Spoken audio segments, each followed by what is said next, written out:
Da je potrebno novi vladi dati vse priznanje za pogum in ji nuditi vso pomoč, je bilo temeljno sporočilo Janeza Stanovnika na 6. seji glavnega odbora Zveze združenj borcev za vrednote NOB Slovenija.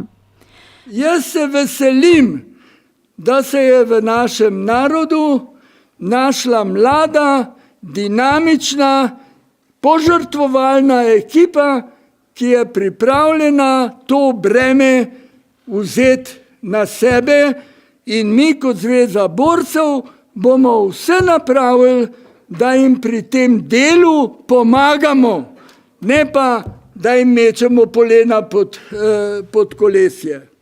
Že sicer je svoj govor povsem posvetil aktualnim razmeram v Sloveniji. Dejstvo je, da je predsedstvo borčevskega združenja že v začetku februarja po razpadu koalicije in pred velikim protestom na javnost naslovilo sporočilo, v katerem ni izrazilo le zaskrbljenost nad stanjem v državi, ampak je podalo med drugim tudi priporočilo, da se na čelo tehnične in projektne vlade postavi žensko.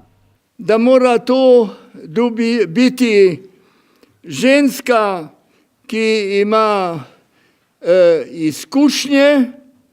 izkušnje tako v državni upravi kot v gospodarstvu, osebno integriteto in predvsem hrabrost. V tem istem sporočilu je predsedstvo borčevskega združenja zaradi uveljavljanja načela politične etike obema predsednikoma največjih parlamentarnih strank, Janezu Janši in Zoranu Jankoviću, predlagalo, da nepreklicno odstopita svojih političnih funkcij. Stanovnik je v svojem govoru pozdravil odločitev nove predsednice vlade Alenke Bratušek, da po enem letu pride v parlament po zaupnico. Njegovo mnenje je, da bo šele čez leto dni pravi čas za morebitne predčasne volitve. Torej, da precenimo, ali naj ta ekipa nadaljuje delo ali pa je potrebna drugačna ali dopolnjena alternativa. Da se ta ustvarjalni nemir, ki v narodu obstoji, tudi politično formira. Da bi se politično oformil, porabi čas, in zato mislim, da je upravičeno, da se mandatarki in njeni ekipi prepusti ne 100 dni, ampak leto dni. Citiral je rimskega filozofa Seneko, ki je dejal, da za tistega, ki ne ve, kam hoče priti, ni nikoli pravega vetra. Vlada mora predvsem vedeti, kam hoče priti. Priti moramo ven iz sedanje krize. To pa je možno le ob umiritvi strasti. Za nekaj nezaslišanega je, če si predsednik vlade dovoli za protestnike uporabiti izraze, kot so zombiji in levi fašisti. In groza ga je takih besed, kot so bile uporabljene v parlamentarni razpravi o novi mandatarki. Ob tej priložnosti je naslovil apel tudi na zbrane tovarišice in tovariše k pomiritvi strasti. Pozdravil je odločitev nove vlade za zagon gospodarstva, kajti že stari Rimljani so dejali, da je treba najprej potem pa filozofirati. Da naše gospodarstvo ni le odraz svetovne krize, ampak tudi nerešenih problemov tranzicije.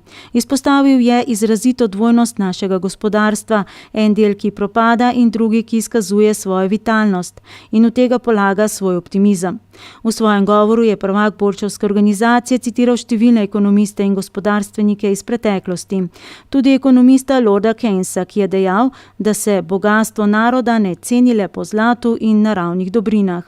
Ampak po trdem delu, znanju in iznajdljivosti. Ena takih ugotovitev iz preteklosti je tudi ta, da se za dobre projekte vedno najde denar. Kot je še dejal Stanovnik, problem prejšnje vlade ni bil v izboru prioritet.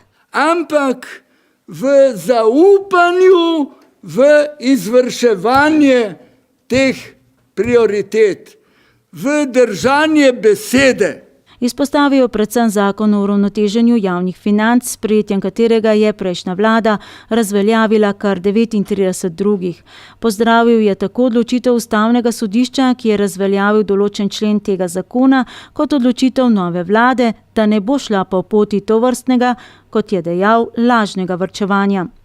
To je bila destrukcija socialne države, ne pa varčevanje v budžetu. To je bila prevara, ne pa izvrševanje sprejetega zakona. Dodal je, da ne potrebujemo nobenih žandarjev iz Bruslja, da bi spoštovali zapisano v ustavi. Pravi še, da so zanj enako krive tako banke, ki so posojila dajale, kot tisti, ki so jih jemali. Zato predlaga ne le sanacijo bank, ampak celotne bančne mreže. Ja, ampak ne, da bomo banke takole sanirali, pa potegnili gnoj iz bank ven, oni bojo pa banke tujcem pol prodali. Strinja se z ekonomistom Borisom Mencingerjem, da ne potrebujemo le ene slabe banke, ampak več slabih bank. V vsaki banki je oddelek, ki se bo ukvarjal s tako imenovanimi gnilimi posojili. Temelj zdravih financ je zdrava ekonomija in spet citat, tokrat Marksov. Papir ne daje zlatih jajc. Če hočete do profita priti, potem morate investirati v delo, v podjetje. Tam se ustvarja presežna vrednost. Svoj govor je zaključil z mislijo, da je tako kot v obdobju NOB potreben pogum in pamet, predvsem pa domoljubno srce.